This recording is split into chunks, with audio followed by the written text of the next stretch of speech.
It is my pleasure to welcome you to the inaugural Critical Issue Idea Forum, one of the initiatives of the Ivey Next strategy. My name is Gal Raz, and I'm the Associate Dean of Research and Professor of Operation and Sustainability at the Ivey School of Business. I'm also the Research Goal Lead for our Ivey Next strategy, and it is my pleasure to serve as moderator for this event. Ivey Next, our new strategic plan, was formed to build upon our legacy of real-world leadership and address critical issues facing business and society as we aspire to be a place to understand and address the critical issues. We'll get to that in a second. Before that, I wanted to kind of go through the agenda for today. So we'll start with some opening remarks for the next about 10 minutes or so. Then we'll have panelist presentation. Each of the panelists will have about 5 minutes to present some of the work that they've done and some of the theory and frameworks around biodiversity. After that, we'll start with moderated questions, which will be based on questions from the audience. We got numerous questions from the audience, which we'll be using in today's agenda, and then we'll have some wrap up. So going back to the critical issues, as you can see, Ivey Next, our strategic plan, it was built on our legacy of real-world leadership and addressing critical issues facing business and society, as we aspire to be a place to understand and address the critical issues of the world. The three critical issues are evolution of work, Canada's place in the world, and sustainability, which is a focus of today's forum. The Ivey Critical Issues Idea Forums initiative is designed to advance and amplify Ivey's world-class research and teaching, focusing on critical issues. The Critical Issues Idea Forum, if you think about their goals, they want to feature our faculty and practitioner in discussion about critical issues focused on big impact relevant topics, as well as consider the impact, the various kind of formats like we have today of a webinar. Some will be in-person critical issues forums, as well as roundtable discussions, panel fireside chat, and presentation. Today, the critical issue focus is on sustainability, and we'll examine the impact of biodiversity loss for the environment and for business. Our panel of faculty and industry experts will lead us through an exciting forum of discussion on the use of innovative business model and new financial instruments as key biodiversity preservation strategies for the planet. As I mentioned, we will use the question from the audience. However, we would love and welcome your question after the event also, and we'll try to answer them in follow-up events. Before we begin, I would like to acknowledge that Western University is located on the traditional territories of the Anishinaabe, Haudenosaunee, Luanapiak, and Chonton nations, on lands connected with the London Township and Sorbonne Treaties of 1796, and the Dish with One Spoon Covenant One Home. This land continues to be home to diverse Indigenous people, First Nations, Métis, and Inuit, whom we recognize as contemporary stewards of the land and vital contributors of our society. We are committed to paying our respects to this land and acknowledgement to the original people of the territory upon which the university is physically located, as well as recognize the ongoing presence of Indigenous people in educational setting. As a newcomer to Canada working on sustainability issues, it was fascinating for me to learn about the critical role the Indigenous community played in sustainability, and especially in the bioeconomy for generations. Relationship to the land is a central concept rooted in Indigenous epistemology and pedagogy. Land-based implied deep connection with and non-separation between human beings and the natural world. A reference to land includes all aspects of the natural world: plant, animals, ancestors, spirits, natural features, and the environment.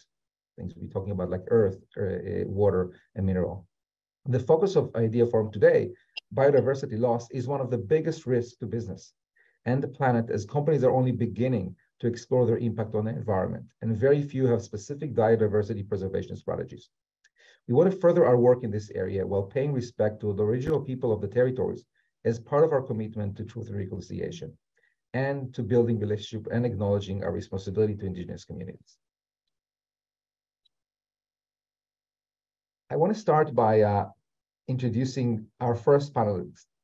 I'm pleased to introduce Professor Diane Lohr-Argyles. Diane Lohr is an associate professor in the Sustainability, Managerial Accounting and Control and General Management groups at Ivey.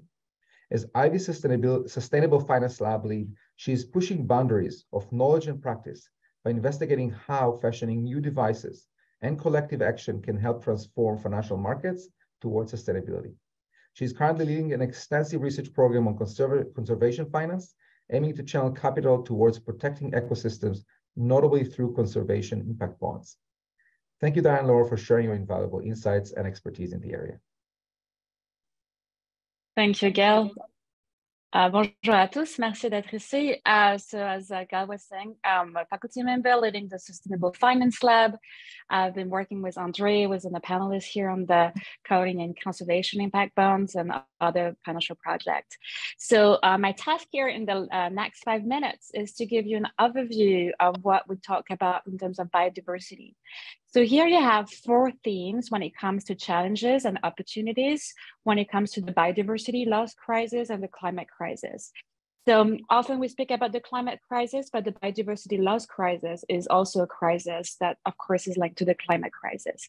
So we are in the 5th mass extinction of species. So between 1917 and 2016, we estimate that we lost 68% of the mammals, birds, amphibians, reptiles, and fish on Earth, and more than 85% of wetlands were lost. It's really important to understand that when species disappear and biodiversity is lost, it's really difficult to go back to the previous state, you know, and we lost genetic diversity, we lost some climate resiliency. So it's really a difficult crisis to address. And the sooner we act, the better it is. To act, we have a huge finance gap. So we're thinking the latest estimates is a 4.1 trillion financing gap by 2050, which has an estimate of between 60 and 80 billion per year. It's a huge financial need, okay? And right now, this finance gap is not being addressed. When people think about the climate crisis, often they want to address and reduce harms, carbon sequestration, but there are really few action about regeneration and what we call the bioeconomy, which is basically trying to found and support the regenerative features of the land, which is life, you know, and bring back biodiversity on the planet, on Earth. But we had some commitments, and I'm going to go back to those commitments after. So now most of the countries, coalition of 188 countries, governments, they want to protect 30% of lands and waters by 2030. So that's as well the 30 by 30. When you hear that, this is this commitment, and it was decided and officially at COP15 in Montreal last December, and I'm going to go back to that. So there are challenges, there are needs, but there's also some opportunities. So we estimate that the value of biodiversity is 33 trillion a year. So it's a combined GDP of the US and China, and 55% of global GDP depends on ecosystems. That's the current financial flows. As you can see on the left, there's a graph. It goes about the biodiversity conservation. Those are the flows for biodiversity conservation. And it's interesting in this slide because you have the subsidies, but the harmful subsidies in red, and then you have the green funding that below. So first, I want you to notice that agricultural, forestry, fishery subsidies, it doesn't mean that biodiversity is being funded, because if you do industrial agricultural practices, you can lead to land degradation. So it's not because you do agriculture or you do forestry that you necessarily support biodiversity or your bioeconomy. To do that, you really need to support agriculture and forestry in a bioregenerative way. So what you could see at the very bottom, there's $1, which is basically 1% of the finance devoted to finance the fighting the climate crisis.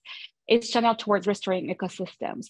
And this is really unfortunate because when you look at research, like for instance, Nature, which is quite a well-known scientific journal, we know that nature-based climate solutions are one of the most effective and cheapest climate action approaches. So we have a misfit between where the money goes, where the economy goes, and what we need to be climate resilient and what makes sense, both financially and ecologically. I just want to see here on the graph, there's no subsidies for the fossil fuel productions, but it's not even included, but you have the number at the bottom. So just for you on sec.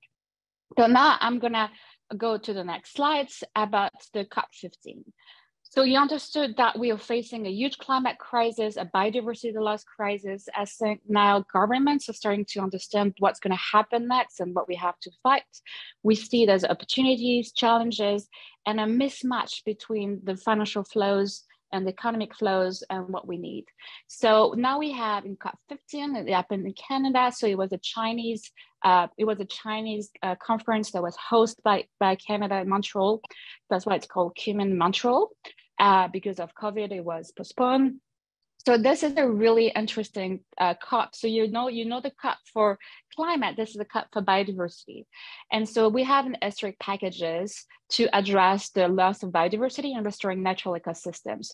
So basically we have 95% of the parties to the UN CBD, which is the biodiversity, was 2 non-parties, so they sign it.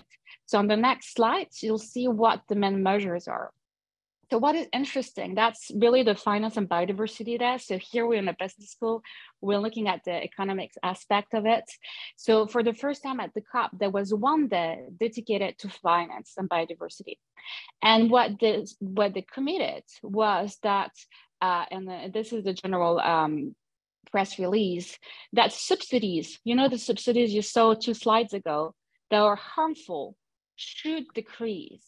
So it's interesting because it's not only you have to support bioeconomy, but you also have to shift the economies and how the financial flows are going to shift the way we do business. So that's quite interesting.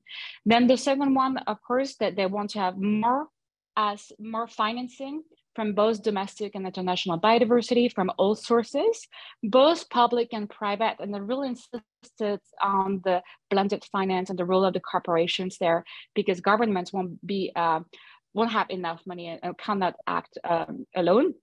And so that was interesting as well, is that you have a specific commitment about the role of companies and financial institutions to report on what they do. So the key message of COP15 was like, we need businesses to be together to work on this. Then we're gonna have the last slides. Next slide, please. That's gonna be Oana. So that was the key messages of the biodiversity. Now Oana is going to present what is the bioeconomy, the regenerative features of organization, and how we can address that through a corporation lens. Thank you so much, Diane-Laure. The whole agenda for biodiversity, conservation, regeneration brought to the front lines by COP15 has been a work in progress for many years. The word bioeconomy goes back to the early 2000s, and there is even deeper history in organization studies about organizing with and for the life-giving ecosystems on the planet. My own specialty at the intersection of strategy, sustainability, and entrepreneurship looks at how ecosystems can be regenerated through careful, mindful intervention by human actors. And Marty Outland, Running Tide, is one of my absolute favorite stories of what is possible when humans interact with non-humans, with plants and animals and ecosystems in a very attentive and what we call biocentric, centered on the life-giving mechanisms of the ecosystem. The original conversation around the bioeconomy started in the mid-2000s. And at that time, it was extremely important to set a benchmark and to create strategic goals.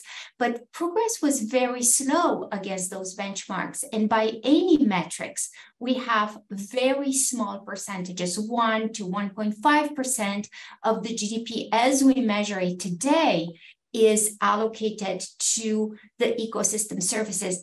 And this is a horrendous error because the picture of how much ecosystem services contribute is in the very high percentages. So you're going to hear numbers of 40 to 70%. And I'd like you to encourage that about half of the universe and half of the economy depends in critical ways on the bioeconomy. And specifically, if we estimate that on the percentage of the global GDP, we're looking at a 50% of the entire global GDP that depends on natural ecosystem services. this number is extremely high. 70% of the world's most vulnerable people depend directly on wild species. So when we start looking at how businesses can evolve in connection with nature and develop life-giving combinations, we start asking, how can we turn this around? And very specifically, when we talk about climate adaptation, we're looking at 40% of the reduction in greenhouse emissions coming directly and being tethered to biosystems. And that number is even higher. It's about a 60% if we estimate the new business models that will come into play. So I am working on regenerative models of organizing for the last 5 years. I've convened a number of special issues and conversations among the academic community. And the word regenerative, largely through our work, has been picked up as a designation of strategy. So regenerative strategy, regenerative practice. And we define regeneration at the system level, not at the organizational level, because it depends on these connections with biological ecosystems. And we very much want to emphasize that this is not, regeneration is not about fixing and protecting, but about working with nature in a way that allows the system to continuously restore its capacity to self-organize and evolve. So this is drawing a lot of attention to the new and unfolding explosion of flourishing of national climate mitigation that really put nature front and center.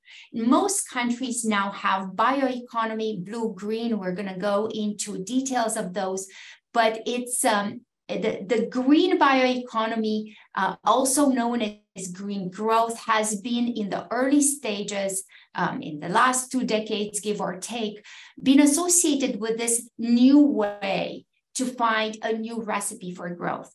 But it's very important to appreciate that this needs to, it's not about growth as much as about interaction, connection, inclusion, and mindful interactions with nature. Let's go to the blue bioeconomy, where there is a lot of action and a lot of new business models and a new funding models. And the blue bioeconomy has been featured quite eloquently in Europe as part of their 2030 agenda. It's important to understand that this is a radical reversal of how business is done, but it's a self-sustaining. It speaks to our ability to find nutritious ways to eat. It speaks about reducing our dependence on fossil fuel and non-renewable strategies. And it also is one of the key avenues to adapt to climate change. And here in Canada, for those in the audience that are Canadians, let's go to the next slide. It is coming, and we can do a lot better given our proximity to 3 oceans, our vast shorelines, and our history of not always doing well by the natural resources we are supposed to steward.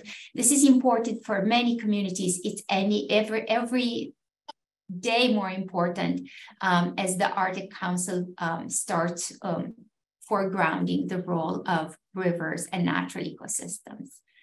And I believe this is time to hand over the reins to Gal to introduce. Oh no, sorry, I have a couple more teasers for you. Bad news, bad news. We have just crossed the 5th planetary boundary. Good news is that the very ecosystems we are currently exploiting are very much part of our recovery. And by full agreement, 40% of that recovery will come from our new models of regenerative organizing. And next slide. Many treat this as a revolution in the way we organize, we manage our supply chains, we manage our consumption, we manage our taste and preferences. But it is also, I'd like to end by emphasizing that this is really the future we see and also the future we are making, because a lot of the global progress depends on our ability to create new products, new services, and new ways of being and being in connection with an evolving nature. That's it. Thank you so much, Oana. I should mention Oana is our institutional champion for the United Nations Principle of Responsible Education. Has been doing that for more than a decade. And she's also the founding director of our HBA Sustainability Certificate Program and the MSc Graduate Diploma in Sustainability. So we were very fortunate to have you, all your work, and I commend you for your ongoing dedication to high impact research experience at Ivey. Our next speaker is Marty Odlin. You gave me a bit of a heart attack, disappearing for a second, but I'm glad to see you're back. As you know, a critical part of our goal to support the creation and translation of research is to pursue ongoing opportunities for industry collaboration. And Marty Odlin is the founder and CEO of Running Tide, a global ocean health company. A systems engineer and a member of the fourth generation fishing family, Martin founded the company in 2017 after seeing the devastating implication of climate change on his own community. Running Tide designs and deploys cutting-edge diagnostic and comprehensive intervention that rebalance the carbon cycle, decarbonize global supply chain, restore marine ecosystems, and revitalize coastal communities. Marty, the floor is yours. Okay, well, thank you all so much for having me today. Really appreciate the topic. It's obviously close to my heart. So yeah, you can go to the next slide, please. So yeah, the key here, I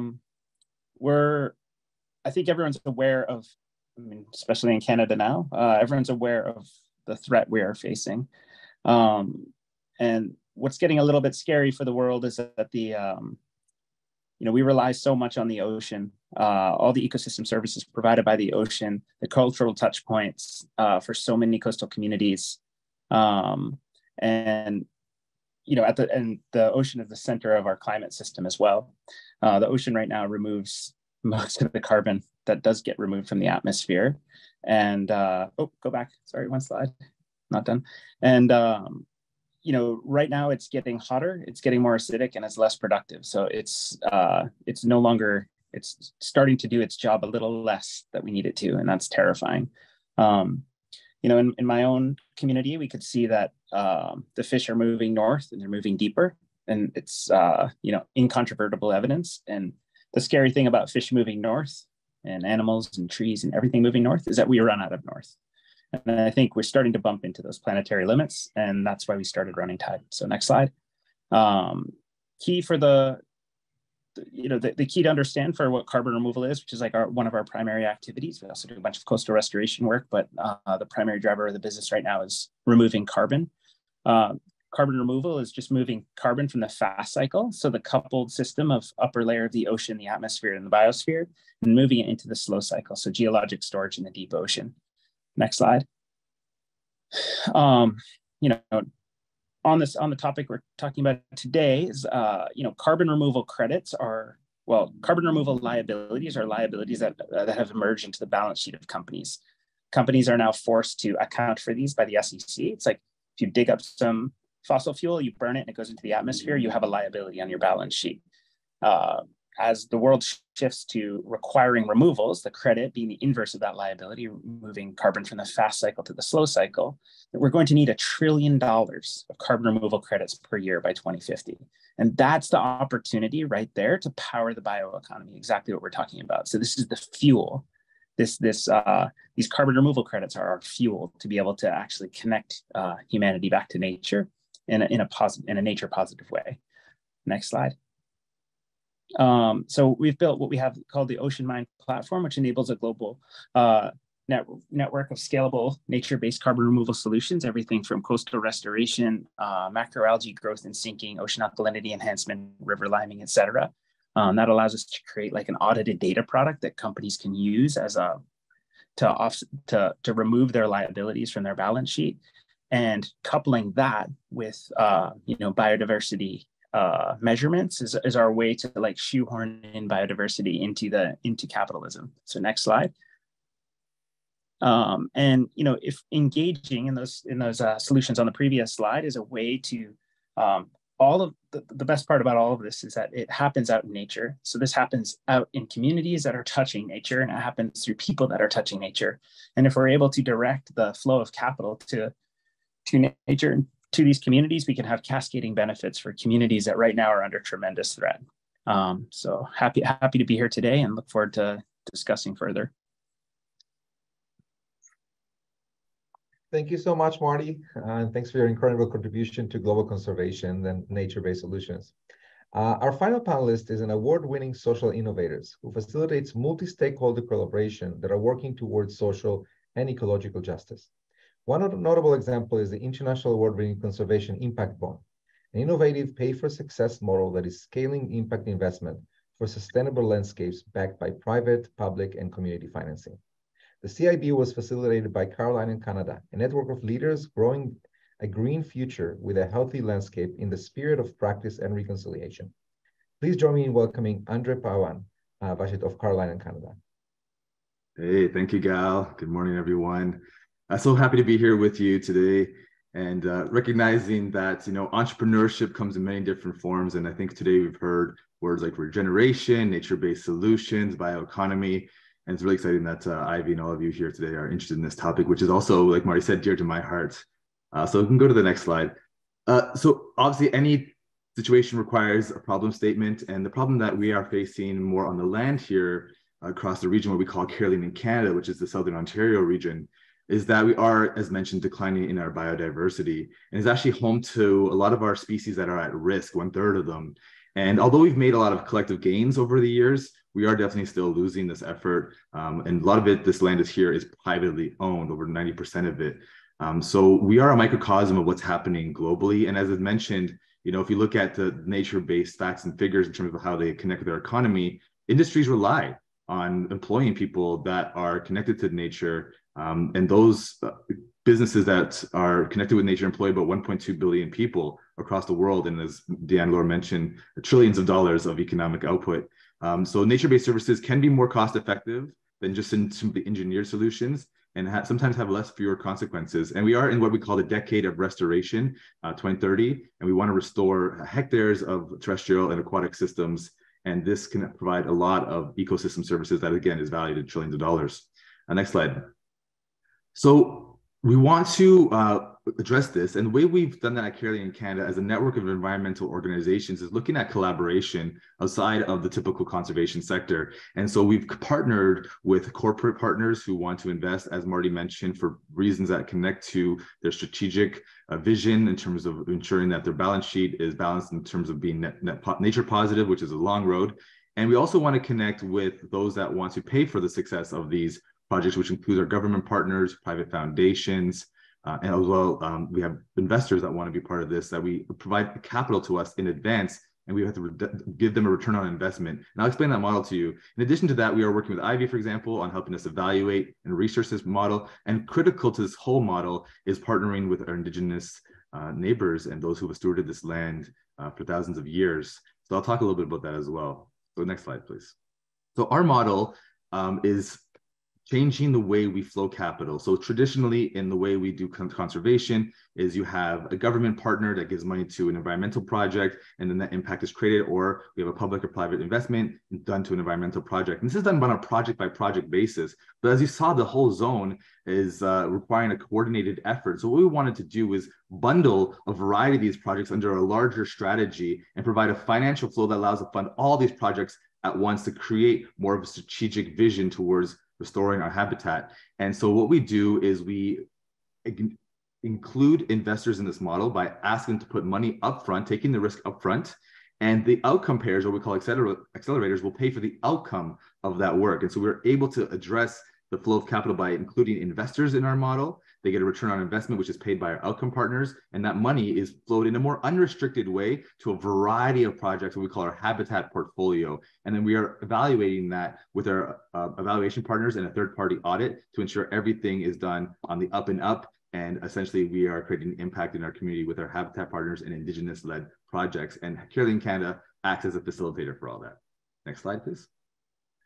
Oh, yeah, one more. So I want to talk to you about the project that we're doing.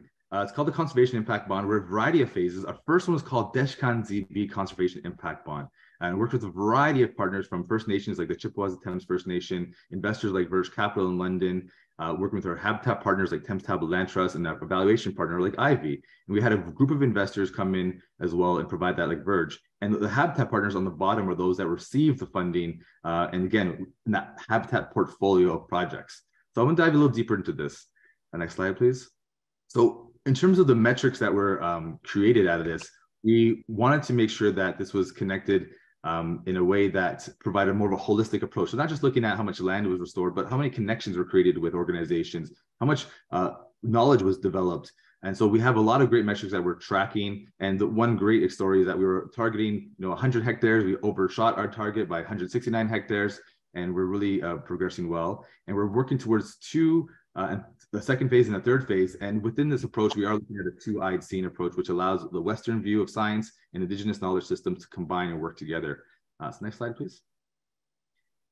So just want to quickly highlight, there is a lot of content online that you can check out on our website. And Ivey did a really great report on the Deshkan ZB Conservation Impact Bond, which really goes into depth in how we created the model, what we're learning, and how we're developing it, and all the things I discussed. So just want to give that a little highlight.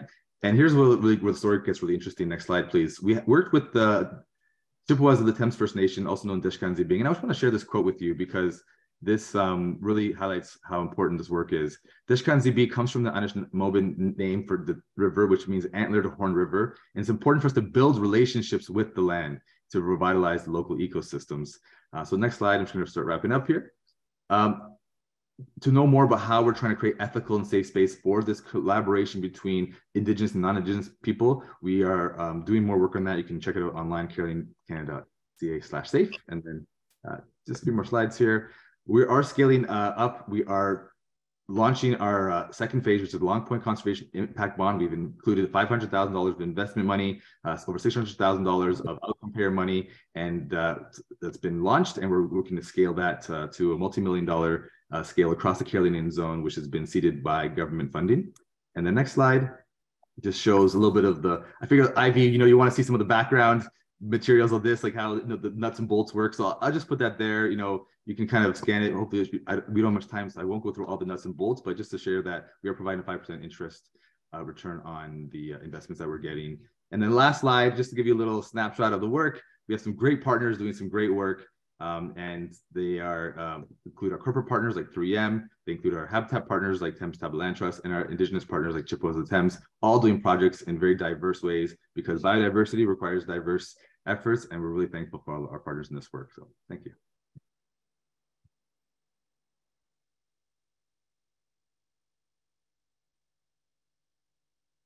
Sorry, made the most common mistake that we have since the time of Zoom of muting yourself. Thank you so much, Andre, for joining us today. This is really, really kind of valuable to see you sharing the incredible journey that you went through with this project. We will now begin the question and answer portion of the event. And as I mentioned at the beginning, we received an overwhelming number of questions submitted by members of the audience during the registration process. So we will not have time to address each one today. We'll use this submission to inspire further learning also and build connection as we look to continue the discussion. So let me start with one question for Marty and Andre. Kind of Running Tide and Carolina and Canada both attempt to bring a nature-based solution to the climate and biodiversity loss crisis, one in the ocean and one on the land. According to you, kind of what are the main features of the bioeconomy, and does it make a difference to work in the ocean versus on the land?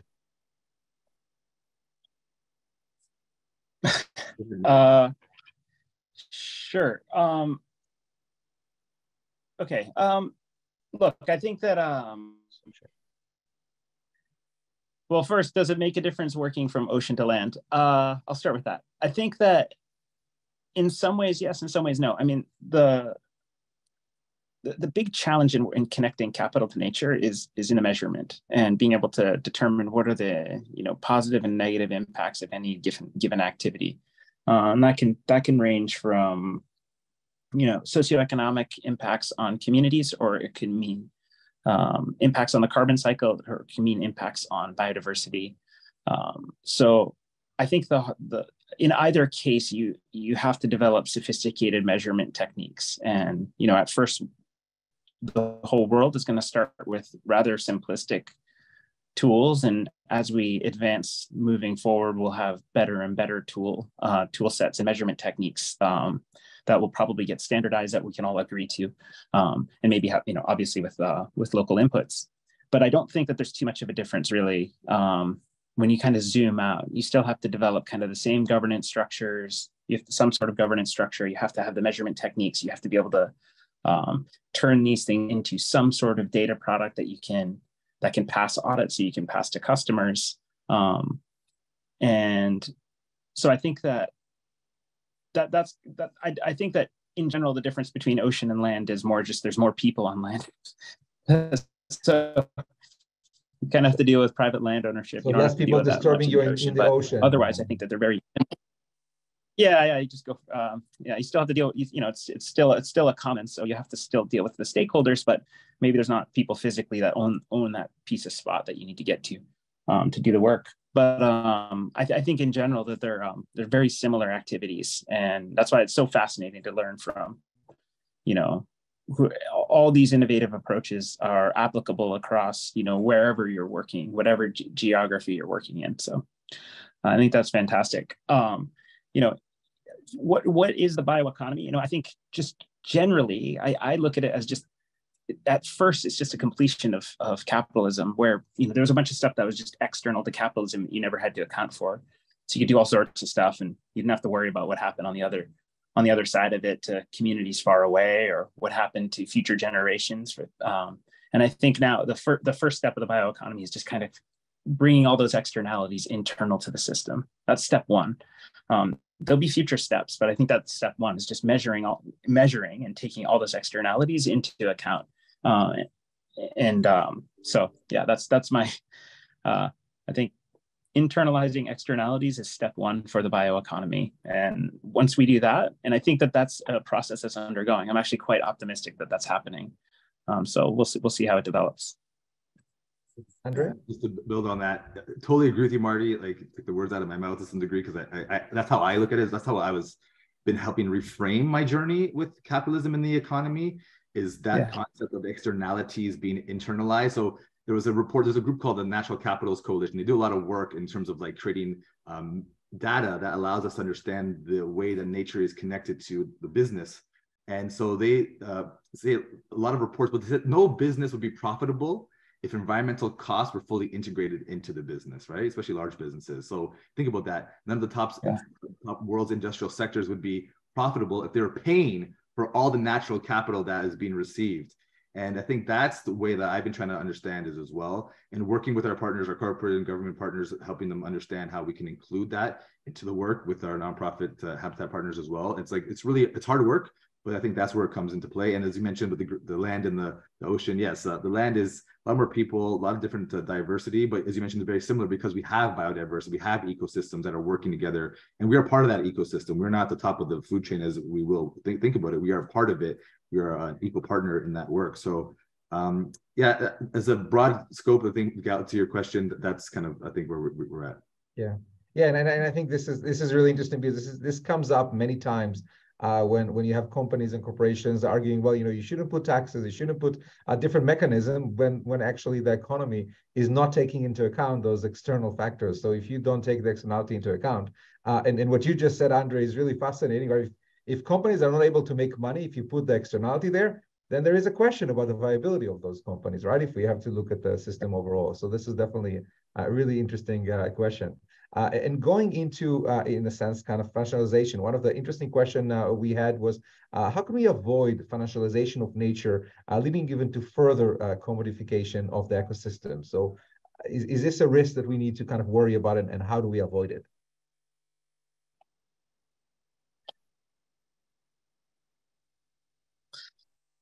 Yeah, Andre, do you want to go? I mean, I think I'll go. I think that it's not like nature could be more commodified than it's been. Frankly, it's like hard to make it worse. But as long as you're doing a good job measuring, I think that generally, I don't feel like a distinction between nature and non-nature is very helpful. And I think a lot of times when people say, oh, commodification of nature, there's like a bunch of value judgments about what is nature and what is not nature in that calculus. Maybe it's by way of, up background, but, I generally see a very close relationship between all human activity and nature. And I think that, it's hard to say that, we're commodifying nature. If we're commodifying nature, we're commodifying ourselves. We have to measure. I think measurement is really the thing. Measurement and transparency about kind of the key to making sure that we're continuing to evolve our thinking and our consciousness of the wider systems. So I think it's almost like we're too far gone down the road to kind of retreat from, the measurement and engagement with nature in a capitalist construct. So I think that we just have to continue evolving towards a greater consciousness of how all these systems fit together. And I think that we can do that in a way that does facilitate like profitability of companies. I think that it might be true that most of these companies right now won't be profitable, but that's just because they haven't had it on their balance sheet, so they haven't had to optimize around it. So let's put it on their balance sheet. Let's let people try to optimize around it and see where that takes us. Obviously, it's like we have to watch these systems as they develop to make sure they're not going in the wrong direction. But that's just part of any evolution. So. Yeah, I love your quarter full glass kind of approach, Marty.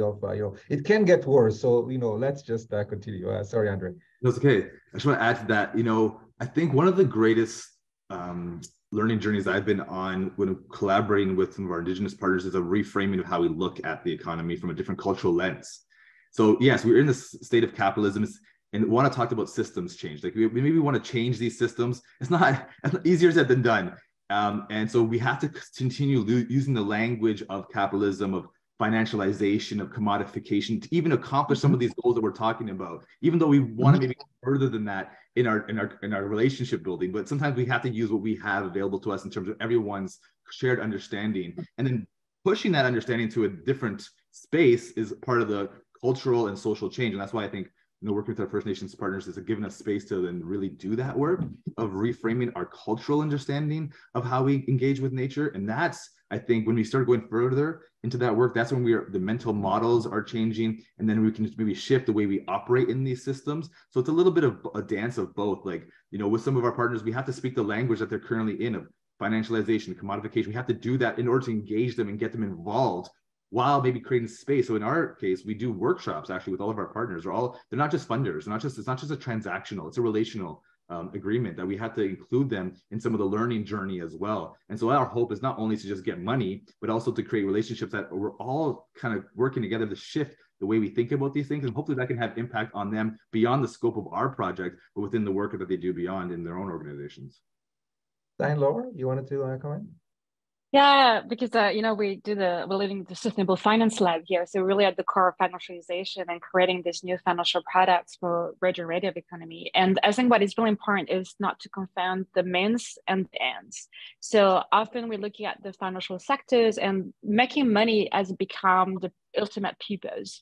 But what we're looking at the bioeconomy and what we do at Ivey is money is just a means towards another hand, which is supporting life and supporting truth and reconciliation with our Indigenous partners. And this is how we can transform the system. Like maybe we can use the same tools, but you're going to use them in a different fashion. That's really, really important. And so we create financial products that might have different metrics, like relationship, how we're going to support relationship. Now, we didn't have any return on investment per se for the Dishkan Zibi bond. We had connections, that were supported as the outcome metrics.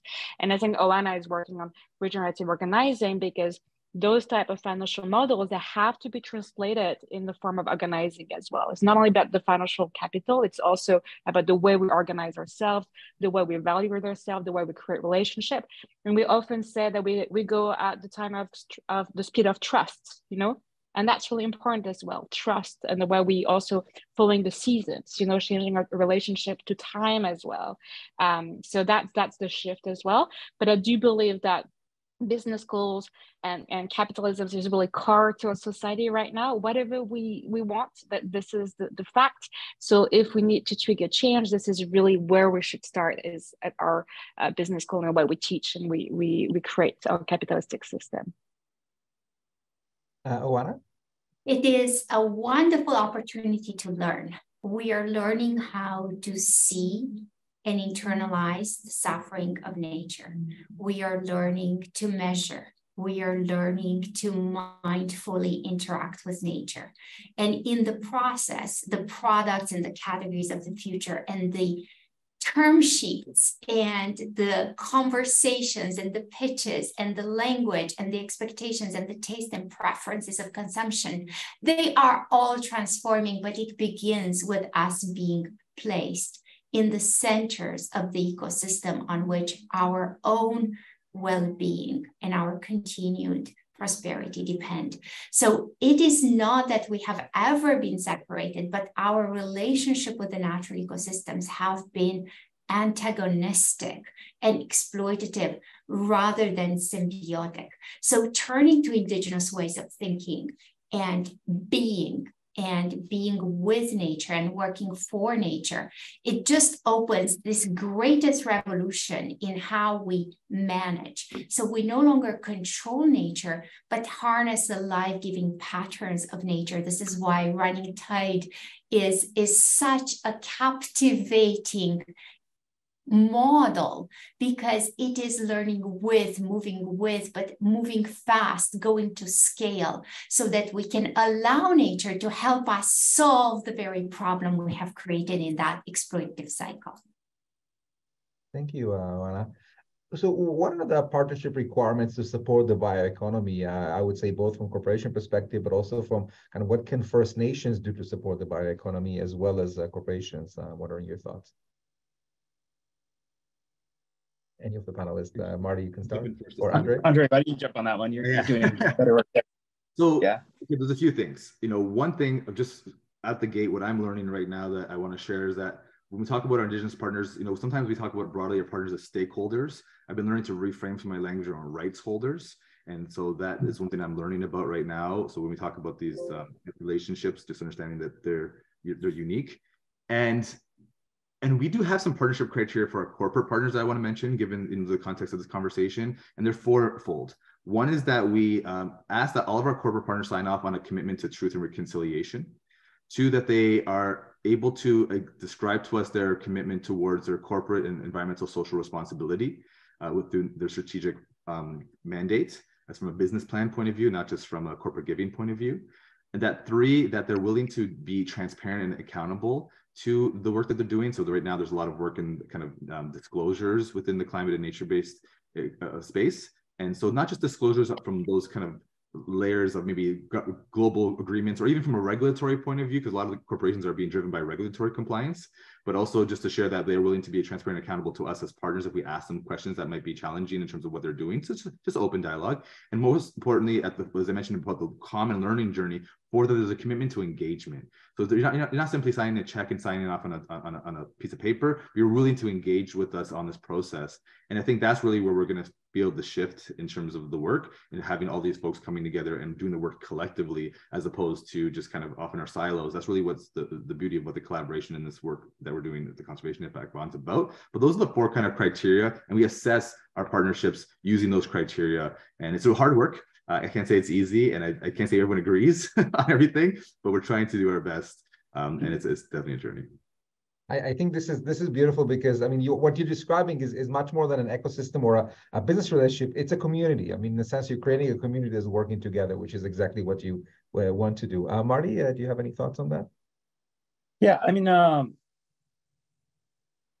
think from the partnership level, everything we do, impacts communities. The supply chains for developing these types of solutions, and the jump off points, engagement points with the ocean are always, they're coming always through communities. So we try to, one of the things we're really proud of is, we start community first with every place we go, try to work as closely as we can with the local communities, use depending on the interventions that we're doing in the ocean, obviously it's all native species that we're working with, and there's a ton of knowledge to be gained from people as we go to those places. And then a key part on our carbon credits that we're quite proud of as we build our data packages, we're working to build in the full socioeconomic impacts that we're having on these communities that we're operating out of, and try to bring a level of transparency on the whole system into the data package that we deliver to our customers. Over time, I think that the evolution of bringing these big giant corporations that we're working with that have these carbon and biodiversity liabilities, trying to get them working with them to develop standards around socioeconomic and community engagement is going to be a really interesting process. And I'm looking forward to that over the next few years as this bioeconomy gets generated and these credits start to become standardized. Like, okay, how do we make sure that there's broadly applicable, but also like location specific places that we can put these data products together, so that the local communities and are incorporated into these systems. I think I don't think that you can be successful without doing that over the long run. So, it's like Andre said, it's a process, and it's very hard, and everywhere you go has like a slight different angle, and there has to be adjustments of language. But I think that I actually see a lot of room for improvement, and I think that there's already starting to be a lot of engagement, with customers. They're happy to see that level of transparency into the supply chain, into the socioeconomic and community impacts that you can have with these different restoration projects. Great. I wonder, kind of turning to Oana and Diane-Laure, I mean, you can tell us a little bit about what you're working on for the next few years. What is your plans on different aspects of the bioeconomy? And I think we might have a couple of slides that we will share.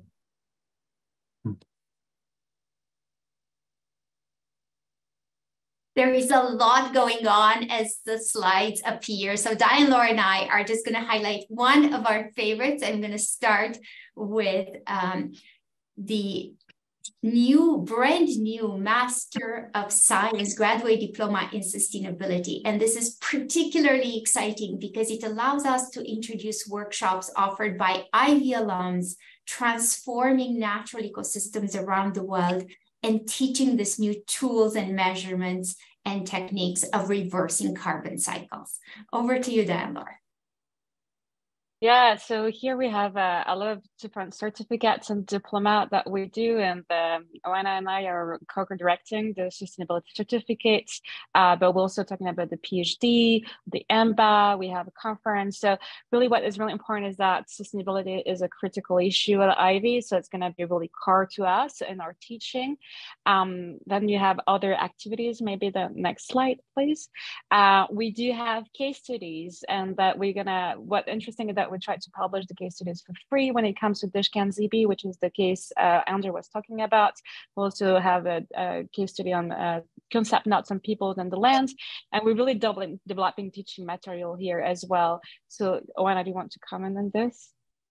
Lots of Indigenous curriculum and collaboration and voice by Indigenous community partners so that we can learn with and from them and bring Indigenous ways of thinking into the curriculum, but also figuring out some new tools. So we're bringing the authors of the new system hijacking portfolio so we can take our students through exercises. So this can be practiced and put in practice in their next business models. We're working with Ivey alums that start new platforms such as Regeneration to create sector guides in real time. Let's go to the next slide and take you through impact, and over to Diane-Laure for your featured program on the carbon solutions. Yeah, so here we just talked about, so we have different impact labs and with the BSB Center as well. So we are labbing labs, so we do test, and with the Oana, we do test new type of financial instruments, new types of practices. And so we have the impact bonds, and we have interdisciplinary initiative as well with water. And I think maybe Oana, you can speak about the water, but what you have to understand is that we work at team at Ivey. We're a big group of scholars, and we really tried to push the thinking here. Yeah, and across Canada, truly, we have been invited to submit one of the largest partnership grants looking at the Great Lakes and the blue economies and the bioeconomy in the Great Lakes. And that involves 4 Canadians and 4 US universities, 10 federal, transboundary, not-for-profit, and non-government organizations, talking about partnerships and the community it takes to create change at the scale and the pace that is needed. And let's showcase a little bit of our research over to, okay, I'm going to keep talking here because this is about the slide about regeneration. This program of work, it's about 5 years in the making. We are just bringing it under the leadership with Yuri Golandres and the 60th anniversary issue of the Journal of Supply Chain Management. We're trying to really tip the system where it matters most. These courses are being taught at national levels and mainstream to the academic community. So as we're learning together, we are really making available the tools, the cases, the methodologies, the pedagogies, so that these can be put in practice as quickly as possible. Yeah, and here you're talking about financialization, Marty. That was a paper on financialization, kind of same feature, available for free online. But yeah, what was really interesting as well is that we do work on a specific project on regenerative agriculture. We have a team of postdoc, Julie Bernard. We have still of doctoral students, Michelena, Alice. So we really have a big team here that works on regenerative practices and regenerative economy. Our spirit is really to collaborate with practitioners, collaborate with other institutions, other disciplines. So if you're interested, just shoot us an email and we'll be happy to investigate further together if you want to invent the next economic practices in 10 to 15 years for saving our planet. Thank you so much, Dando and Oana. Marty and Andre, what's next for you? What are your kind of final thoughts, and what are you going to be working in the next years? Well, this is all very inspiring. So happy to be here with everyone and listen to the work that's happening. It's nice to see so much momentum getting generated around the bioeconomy, and to see that there's so many people engaged with trying to figure this out. For Running Tide moving forward, for us, it's all about reaching a scale that can meaningfully move the needle for the planet. So we're traveling around and building relationships and expanding to different communities and different geographies, and trying to tap into different supply chains that can foster some really exciting levels of scale for carbon removal and ocean restoration. And beyond that, it's just going to be further developing the data gathering systems and governance structures and accounting systems that allow us to generate really high quality products to sell to our customers. And hopefully we'll be able to kind of close that circle that we talked about, bring all these externalities into the system, and then let the optimizations do their thing.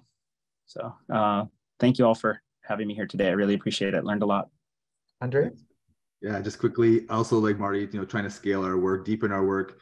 And so one of the ways that we want to do that is mobilize more capital, which means mobilizing more relationships, getting more investment dollars into the work that we're doing in Caroline, Canada, within the conservation impact bond in the Caroline zone, which is in Southern Ontario, getting more partners that are going to be paying for the success of those projects. And then what I would encourage everyone to do is kind of go down some rabbit holes. You heard a lot of terminology today, including conservation finance. But one thing I want to mention that is super critical to my learning, to my everyday life, that Marty used, is native. There's native species. And in this land, there's a lot of native plant species that we can build a relationship with, plant in our gardens, in our homes. And that's been changing the way I look at the world. And those plants, they do the best in the gardens. They last every year. They're super adaptable. So go learn more about native species and how beautiful they are, how they create ecosystems with the birds and the butterflies and all the insects. It's really a great process to do, even at home or anywhere in the community. So that would be one call to action. Learn more about that. Thank you so much, Andre. That's a great practical suggestion for everyone in the audience. So I want to really thank Diane, Laura, Noana, and Marty, and Andre for joining us today. I'd like to close this forum not only thanking our panelists for their time and effort, but also many of the other Ivey staff and faculty and leaders who helped make this event possible. I'd also like to thank the audience for your incredible engagement today and for your support to our first Critical Issues Idea Forum. I'm confident that this discussion today is only the beginning, and it's going to enhance the support of Canada to become a leader in sustainable finance and regeneration, a critical strategy which will ensure the future of a biosphere. So kind of just a little bit about the next steps you can see here. The discussion today, our important work to advance and amplify our work at Ivey, as well as the work of our partner organization that we have today. You'll be able to find additional resources, summary documents, and the event recording. We'll be sharing it with the participants very soon, and be able to disseminate and follow up web forum to collect feedback from all participants. So we'd love to hear from you. What did you find interesting? What did you learn? What would you like to learn more in the future?